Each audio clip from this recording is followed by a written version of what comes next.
Do you ever feel like there's so much stuff to learn on the saxophone and you just don't know where to start? Do you ever feel like you've got so many things you want to practice but don't have the time to get it all done? In this video, I'm going to show you a really important strategy to help you manage your practice sessions so you can get more accomplished with the same amount of practice time. My name is Metcalf, and on this channel, I post videos to help you become a better sax player. So if you're new here, consider subscribing. Everyone knows that the key to getting better at playing saxophone is practice, but not everyone knows exactly what they should be practicing, or perhaps more importantly, how they should be practicing.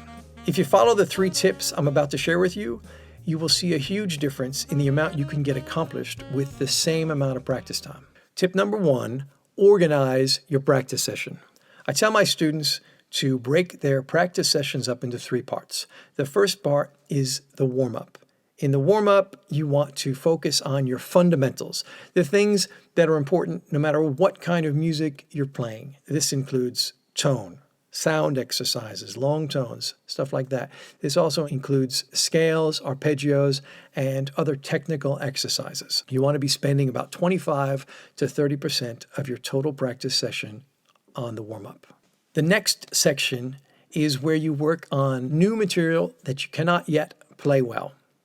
This could be an etude that you're working on. This could be learning the melody to a new song. This could be how to improvise over a set of chord changes. It could be really anything, but it needs to be challenging. It needs to be something that you're unfamiliar with yet and you're working towards.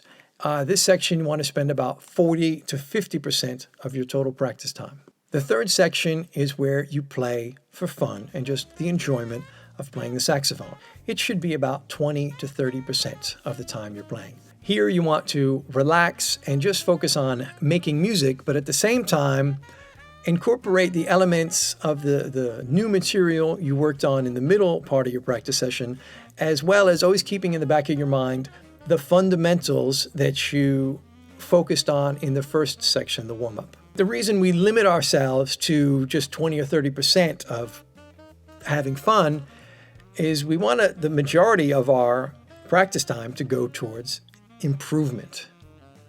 This will make the last 20 to 30% feel sort of like a reward, but it's going to be even more of a reward each time as you're improving and you sound better. A good idea in this section is to record yourself, so over time you can see some progress and hear the progress and how much you're improving from one session to the next. Tip number 2 is have a plan. Just like any other activity, having a plan for your practice session before you start is going to help you get more done and get better results. The best way to formulate a plan is to ask yourself, what are your long-term goals on the saxophone? What do you want to learn how to play or do? This could be something specific like learning to play the melody to Take 5, or something more broad and general like learning how to improvise over a 12-bar blues.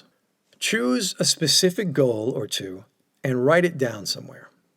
Next, you're going to want to break that goal up into mini goals, smaller goals that you can accomplish in one practice session or maybe in a week of practice sessions.